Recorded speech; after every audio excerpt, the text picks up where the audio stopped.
ভাৰতবৰ্ষৰ আগশাৰীৰ স্নায়ুৰোগ বিশেষজ্ঞৰ উপস্থিতিৰে শনিবাৰে জিএনআৰচিত নিউৰো ইমিউনলজি বিষয়ত এখন অবিৰত চিকিৎসা শিক্ষা অনুষ্ঠানৰ আয়োজন কৰা হয়। উত্তৰ পূৰ্বাঞ্চলৰ স্নায়ুৰোগৰ চিকিৎসা আৰু গৱেষণাৰ ক্ষেত্ৰত অগ্ৰণী চিকিৎসা প্ৰতিষ্ঠান জিএনআৰচি হস্পিটেলত অনুষ্ঠিত এই অনুষ্ঠানত কেইবাগৰাকীও স্নায়ুৰোগ বিশেষজ্ঞ, গৱেষক আৰু বুজন সংখ্যক চিকিৎসকে অংশগ্ৰহণ কৰি স্নায়ুৰ প্ৰতিৰোধ ক্ষমতাৰ বিকাৰৰ অত্যাধুনিক অগ্ৰগতিৰ বিষয়ে আলোচনা কৰে। অসম আৰু মুম্বাইৰ কেইবাগৰাকীও প্ৰখ্যাত স্নায়ুৰোগ বিশেষজ্ঞ, মলিকুলাৰ পেথলজিষ্ট, চিকিৎসক আৰু স্নাতকোত্তৰ ছাত্ৰ-ছাত্ৰী আজিৰ এই অনুষ্ঠানত অংশগ্ৰহণ কৰে। এই বুজন সংখ্যক লোকৰ অংশগ্ৰহণে নিউৰো ইমিউনলজিৰ প্ৰতি ক্ৰমত বৃদ্ধি পোৱা আগ্ৰহক প্ৰতিফলিত কৰে। আজিৰ এই অনুষ্ঠানত বহু বিষয়ক সহযোগিতা লগতে প্ৰমাণ ভিত্তিক নিদান আৰু চিকিৎসা পদ্ধতিৰ প্ৰয়োজনীয়তাৰ ওপৰত গুৰুত্ব আৰোপ কৰা হয়।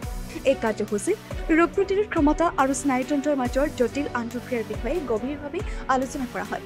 বিশিষ্ট বক্তাসকল হৈছে doctor Satish Vasant Khadilkar, doctor Nilanju Sharma, doctor Rupjyoti Das, doctor Kinzang Bangda লগতে ডাক্তৰ নৱজ্যোতি বৰকটকী উপস্থিত থাকে। নিউৰলজি বিভাগৰ ৰোগীসকলক যাতে উচ্চ মানদণ্ডৰ চিকিৎসা আমাৰ চিকিৎসকসকলে প্ৰদান কৰিব পাৰে, তাৰ কাৰণে চিকিৎসকসকলৰো অহৰ্নিশে তেওঁলোকৰ জ্ঞানৰ উৎকৰ্ষ সাধন হ'ব লাগিব।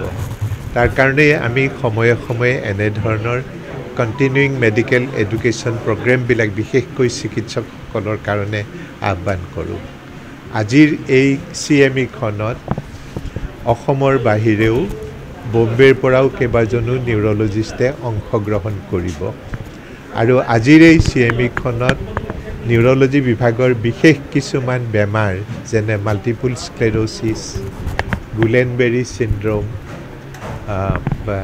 মাইএষ্টেনিয়া গ্ৰেভিছ, এনকেফালাইটিছ এনেধৰণৰ কিছুমান ৰোগৰ ওপৰত বিশেষভাৱে আলোচনা কৰা হ'ব আৰু সেই ৰোগবিলাকৰ যিবিলাক আধুনিক চিকিৎসা বাহিৰ হৈছে, সেইবিলাকৰ পৰীক্ষা নিৰীক্ষাৰ যিবিলাক নতুন নতুন ব্যৱস্থা ওলাইছে সেইবিলাকৰ ওপৰত আলোচনা কৰা হ'ব, যাতে আমাৰ চিকিৎসকসকলেও সেইবিলাক শিকি গৈ তেওঁলোকে ৰোগীসকলক সেইবিলাক সা সুবিধা প্ৰদান কৰিব পাৰে।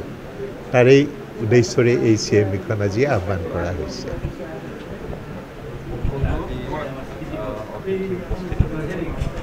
আমাৰ এই অনুষ্ঠানখনত দুজন স্পীকাৰ আহিছে বম্বেৰ পৰা।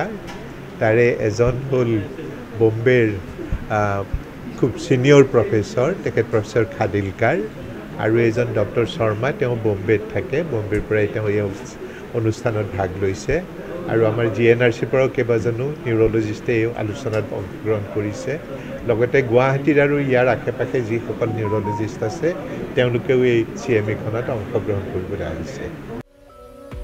News report, anytime India.